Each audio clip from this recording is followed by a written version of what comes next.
Na noite do dia 14 de novembro de 1940, houve um bombardeio. Era a Blitz, durante a Segunda Guerra Mundial. Bombas incendiárias foram lançadas e a catedral queimou durante a noite inteira, assim como a cidade de Coventry. A catedral medieval onde estamos foi destruída.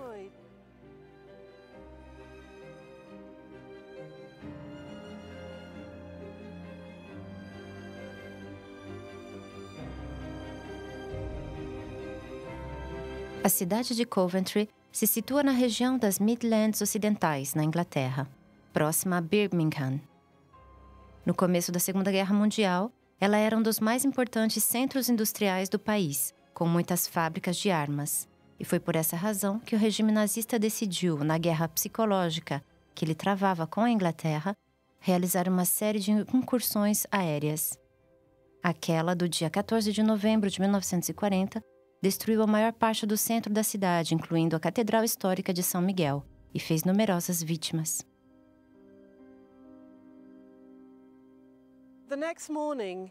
Mas na manhã do dia seguinte, o deão Howard, reitor da catedral, saiu dessas ruínas e disse duas palavras: Pai, perdoa. Reconhecendo que nós todos precisamos do perdão de Deus, todos mesmo, vítima e executor. Ele não disse, Pai, perdoa-os. Não disse, Pai, perdoa os alemães que nos bombardearam. Mas disse, Pai, perdoa-nos todos. E isto foi uma mensagem crucial e que deu início ao nosso trabalho para a paz e reconciliação neste lugar.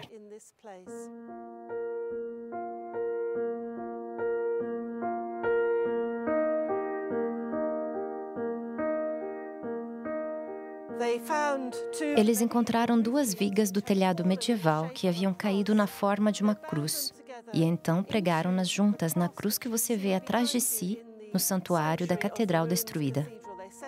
Eles a colocaram sobre o altar feito de escombros. Eles também encontraram 3 pregos do telhado medieval e colocaram-nos juntos, formando uma cruz de pregos. No dia após o bombardeio, decidiu-se pela reconstrução da catedral, em sinal de fé, de confiança e esperança no futuro da humanidade. As ruínas da catedral medieval continuaram a céu aberto e uma nova catedral construída no seu prolongamento foi consagrada em 1962. O conjunto constitui um local de peregrinação visitado todos os anos por milhares de pessoas em busca de paz e reconciliação.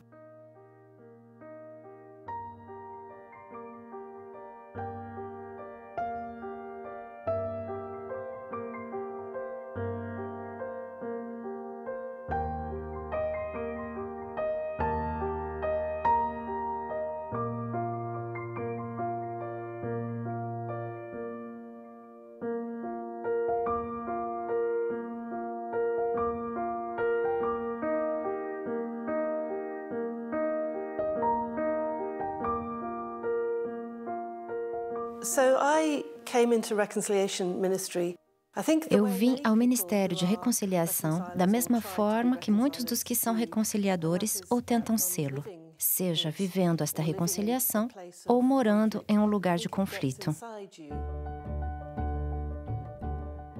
Sarah Hills é cônega pela reconciliação, um ministério especial ligado à Catedral de Coventry. Ela é padre, como mais de 5.000 mulheres hoje na Igreja da Inglaterra, já que essa igreja escolheu ordenar mulheres padres e bispos. A Igreja da Inglaterra faz parte da Comunhão Anglicana. Originária da África do Sul, seus pais se engajaram na luta contra o apartheid. Eles se instalaram na Irlanda do Norte em 1971, durante o auge do conflito entre os republicanos e os unionistas. Foi neste ambiente que ela cresceu, antes de se orientar aos estudos de medicina na Inglaterra e se tornar psiquiatra. Quando eu trabalhava com os pacientes, alguns dos quais haviam sofrido traumas severos, também de natureza psicológica, comecei a refletir sobre o conceito de perdão. Algumas das pessoas pareciam melhorar quando perdoavam seu agressor ou o criminoso, e outras não melhoravam, mesmo se tivessem perdoado. Então comecei a pensar bastante sobre estes conceitos de perdão e reconciliação, de justiça e remorso como médica. E quando recebi o chamado para me ordenar, passei a refletir cada vez mais teologicamente sobre estes conceitos.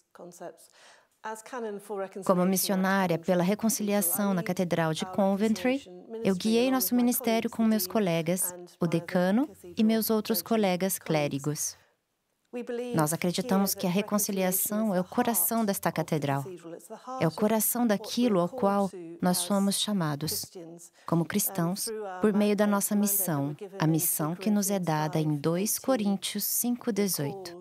Somos chamados e nos é dado a mensagem e o ministério da reconciliação. A cruz de pregos de Coventry se tornou um símbolo de perdão e reconciliação, primeiro na Europa, principalmente na Alemanha, depois no mundo todo.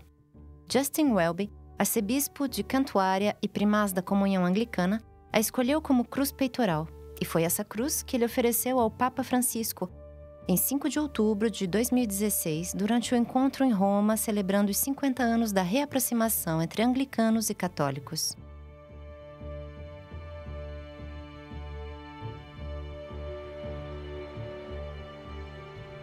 A comunidade da Cruz de Pregos, The Community of the Cross of Nails, fundada em 1974, reúne todos os que compartilham este engajamento pela reconciliação e pela paz, com aproximadamente 200 colaboradores em 35 países. A comunidade da Cruz de Pregos tem 3 prioridades: passado, presente e futuro. Assim, nós curamos as feridas da história no passado. No presente, nós aprendemos a viver com a diferença, celebrando a diversidade. E no futuro, nós tentamos criar uma cultura de paz. A Casa de São Miguel é o nosso centro mundial para a reconciliação. Nós trazemos pessoas que necessitam de ajuda com reconciliações. Pessoas em conflito de todos os lugares, da igreja e do mundo, entre cristãos e outras confissões, e também entre pessoas sem confissão religiosa. Nós almejamos aqui criar um lugar seguro, um espaço, como dizemos, para florescer a esperança, já que a reconciliação tem tudo a ver com esperança. Esperança no fim de um conflito e esperança de melhorar relações entre todos nós, humanos.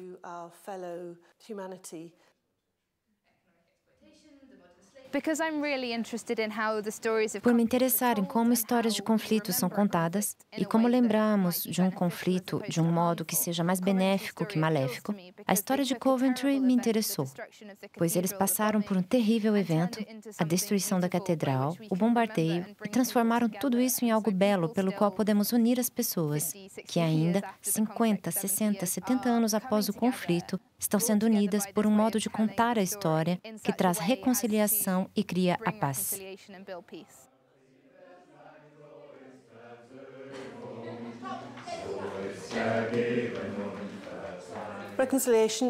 A reconciliação é uma longa jornada. É difícil, arriscada.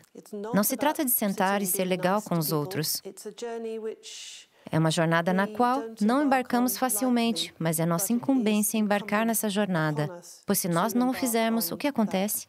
O mundo não se torna um bom lugar, não é? Então precisamos trabalhar e trabalhar pela reconciliação.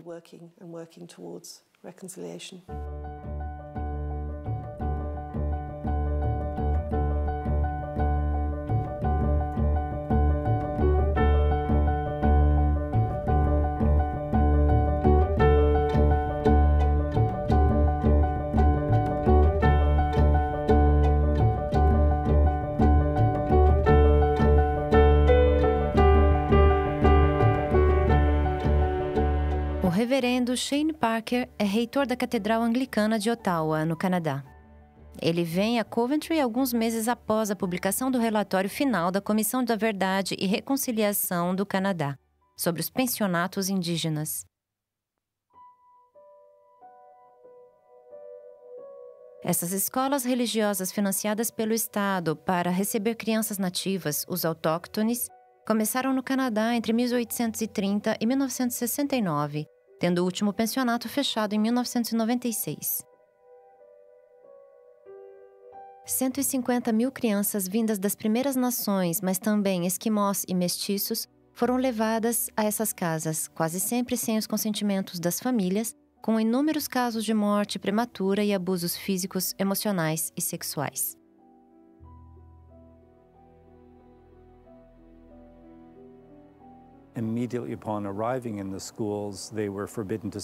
Assim que chegavam às escolas, eles eram proibidos de falar seu próprio idioma ou utilizar suas roupas. Seus cabelos eram cortados de forma igual e eram basicamente obrigados a se adaptarem a um modo de vida europeu, passando pela roupa, cultura e também religião.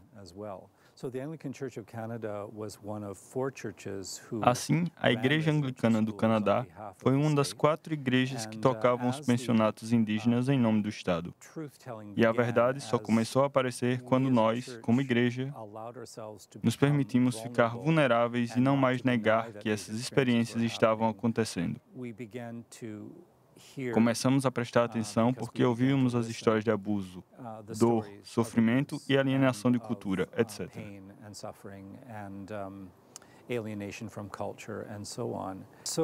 Foi uma grande preocupação para a igreja como um todo, porque nós reconhecemos nossa cumplicidade com uma política de governo tão equivocada.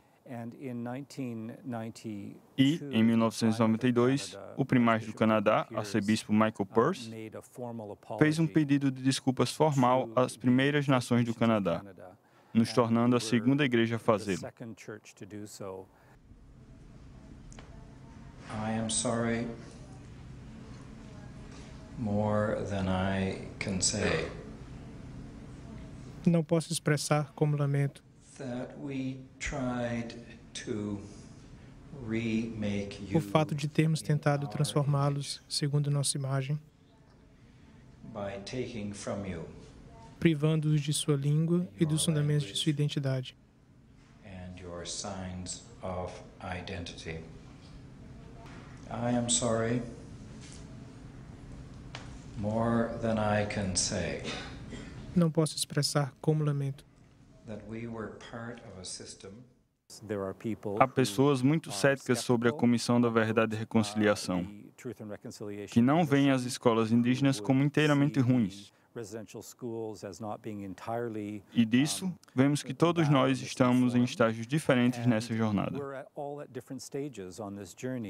Eu acredito que o importante é entender que a reconciliação é um processo e também um resultado. E diria que estamos muito concentrados nesse processo. E uma parte importante do processo é aceitar que há lugares onde não há reconciliação, entender as diferenças, para nos permitirmos estar novamente juntos e expressar os diferentes pontos de vista, pois isso é a realidade em que vivemos. Eu penso que quando a Comissão da Verdade e Reconciliação soltou seu relatório final, houve uma evolução repentina na consciência dos canadenses sobre nossos povos indígenas. E isso é algo muito positivo.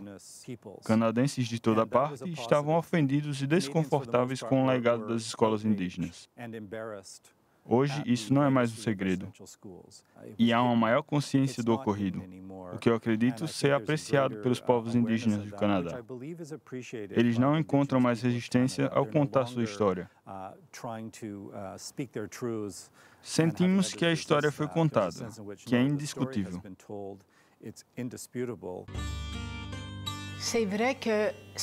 É verdade que é uma história triste sobre as escolas, mas para nós, sobreviventes, o fato de falar sobre isso nos faz bem. Entre as Primeiras Nações, não conheço nenhuma que tenha perdoado oficialmente o governo do Canadá, mas sei de indivíduos que deram seu perdão àqueles pelos quais foram abusados nas escolas indígenas. É um processo, e vai levar uma geração ou duas para chegarmos a um acordo quanto ao legado dessas escolas.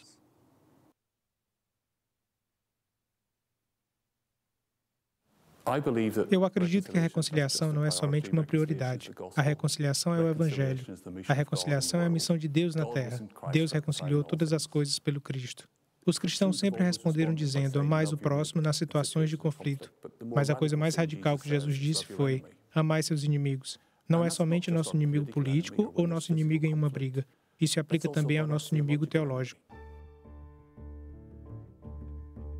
Nascido em Belfast, David Porter se engajou durante toda a sua vida no trabalho pela reconciliação e pela paz na Irlanda do Norte, notadamente por meio de uma organização, Contribuição Evangélica na Irlanda do Norte, da qual ele foi cofundador e primeiro diretor. De origem evangélica batista, ele assume a responsabilidade pelo Ministério de Reconciliação na Catedral de Coventry e depois, junto com o arcebispo de Cantuária, no Palácio de Lambeth, em Londres, onde ele é hoje responsável pela estratégia e pelo pessoal. My favorite definition of reconciliation is by Stanley Hauerwas. Minha definição preferida da reconciliação é aquela de Stanley Hauerwas, que disse que a reconciliação se faz quando meu inimigo me conta a minha própria história de uma maneira que eu posso dizer: sim, é exatamente isso. Então isso é o Evangelho. Não é somente uma prioridade ou a prioridade do arcebispo Justin. Isso é a prioridade, a missão da igreja. Isso se vive em uma multiplicidade de aspectos. Eu passei a maior parte da minha vida trabalhando junto à política. Então, o que eu penso quando eu falo de guerra e conflito é o seguinte. Primeiramente, isso sempre foi um aspecto político, porque a política para mim é a arte de negociar as relações com as pessoas dentro das nossas famílias, em nossas comunidades e igrejas, na nossa nação ou ainda entre nações. Nessa negociação, as questões de poder e identidade são muito importantes. Nós podemos abordar a negociação das relações com os outros tentando dominá-los porque acreditamos que nossa identidade é mais importante que a deles, para excluir, para afirmar que eles não participam e com isso nos encontramos em uma interface que se torna uma barreira. Aquele do outro lado deve ser destruído ou dominado. Ou então nós podemos perceber o quanto isso cria uma interface entre nós que deve ser compreendida e celebrada. Dessa forma, nossas contribuições se tornam mútuas. Segundo as palavras de Miroslav Volf, é a exclusão ou o acolhimento. É a escolha que nós fazemos diante das vezes que nos encontramos com pessoas diferentes de nós.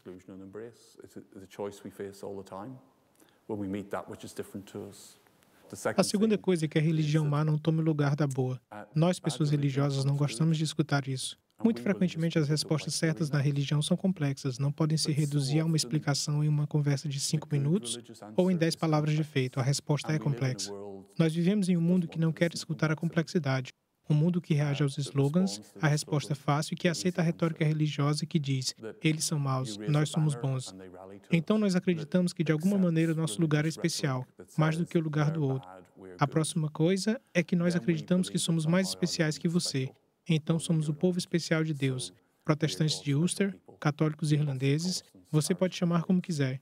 Eu acredito que esse nacionalismo religioso é uma grande idolatria. Se a luta do cristianismo individualista é contra o mundo, a carne e o mal, a batalha da comunidade cristã é contra o nacionalismo religioso e Deus, território e nação. O terceiro ponto é: o passado tem a sua importância. Nós, no nosso mundo moderno, continuamente nos esquecemos do passado. Ele tem uma importância primordial. As vozes ancestrais que continuam a nos chamar a sermos fiéis à dor que nossos antepassados enfrentaram é ligada às feridas do passado que são profundas. As feridas profundas da história nunca estão tão longe da superfície. Então, a capacidade do passado se tornar presente e destruir o futuro é iminente. É um fardo, uma prisão. A única corrente que quebra tudo isso é a misericórdia e o perdão. As pessoas dizem que o passado não pode ser mudado. Na verdade, isso é possível. Beirut, as I remember it from 25 years ago, was a city that was full of warfare. Em 1987, Terry Waite estava em uma missão no Líbano, como enviado especial do arcebispo de Canterbury para libertar os reféns, quando foi capturado em Beirute. Depois disso, ele passou quase 5 anos em cativeiro. A maior parte do tempo esteve completamente isolado, com as mãos e os pés acorrentados à parede.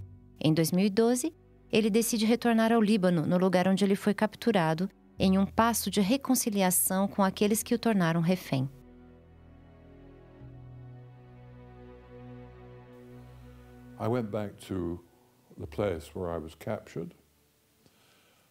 Eu retornei ao lugar onde fui preso e fui visitar o grupo que foi responsável pela minha captura.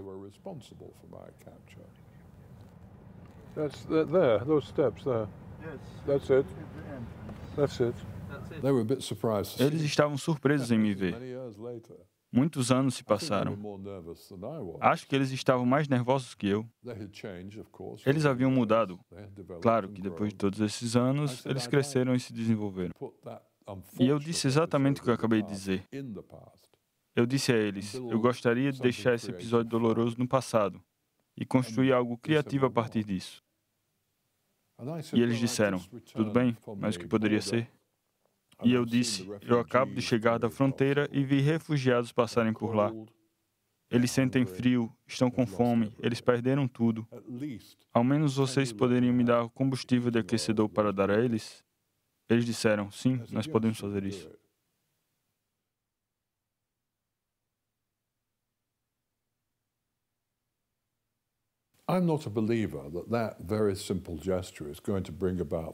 Bom, eu não acredito que gestos simples como esse vão conduzir a mudanças na política. Isso definitivamente não acredito. Isso pode ajudar algumas pessoas, talvez um número limitado. Mas se 10.000 pessoas em Israel e 10.000 pessoas nos territórios ocupados da Palestina são capazes de se encontrar e fazer o mesmo, nós teremos a base de uma solução política. E então eu gostaria de encorajar cada pessoa a pensar seriamente na maneira em como podem ser reconciliadores e reconciliar as diferenças que existem entre eles mesmos e as pessoas com as quais eles não estão de acordo.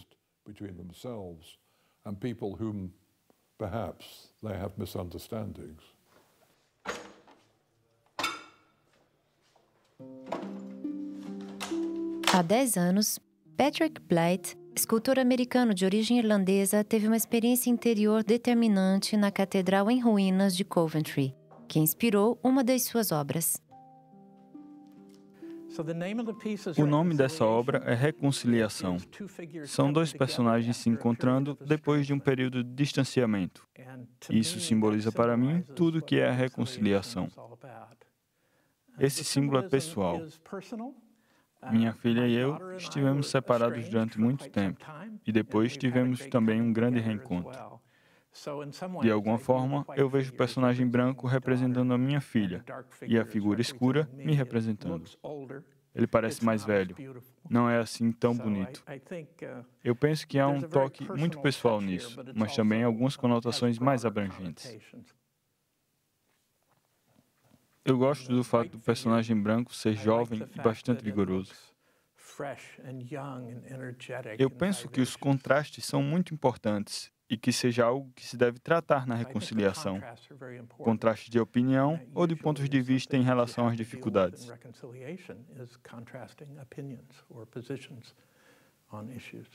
Eu amo o fato de que essa escultura provoca conversas quando as pessoas visitam o meu estúdio e a observam. Constantemente, elas partilham suas próprias experiências de reconciliação e algumas dessas histórias que eu escutei eram fascinantes.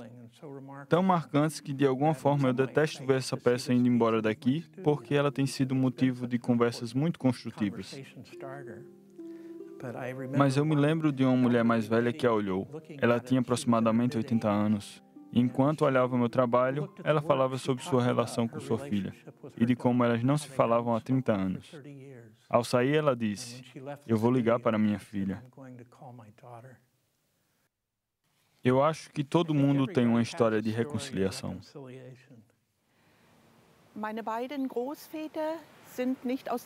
Meus dois avós não voltaram da guerra. Ambos foram mortos. 2 tios também, o irmão do meu pai e um irmão da minha mãe. Eles foram mortos quando eram muito jovens, aos 16 anos. Quando eu era pequena, perguntei à minha avó: "Onde está o vovô? Onde estão os meus avós?" Ela disse: "Eles morreram na guerra."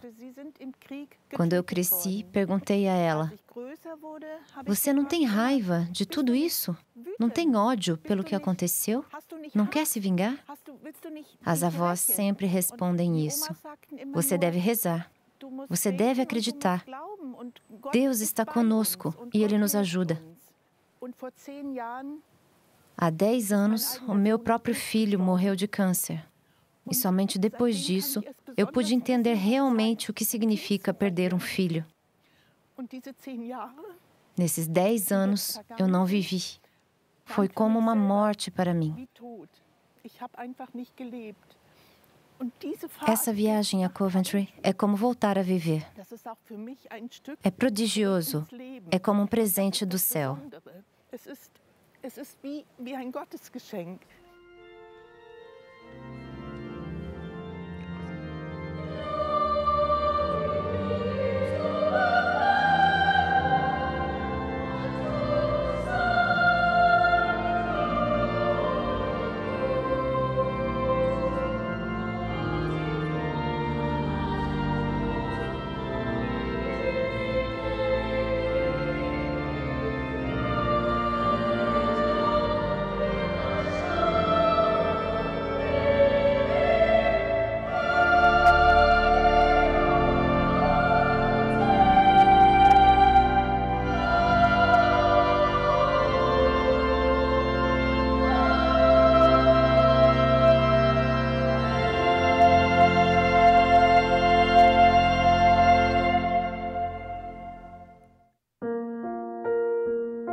O reitor Richard Howard escreveu as palavras "Pai, perdão" sob o muro atrás da cruz formada a partir dos pilares encontrados nos escombros da catedral. Essas palavras tocaram várias gerações e são rezadas na reconciliação que acontece a cada dia, ao meio-dia, na nova catedral e na sexta-feira nas ruínas e em diversos outros lugares do mundo.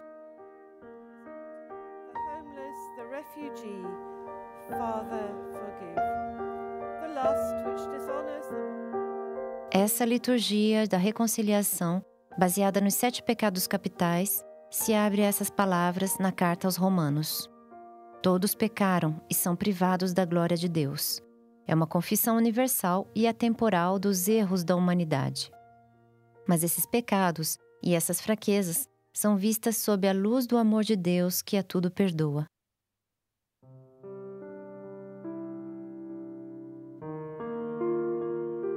Porque todos pecaram e estão destituídos da glória de Deus.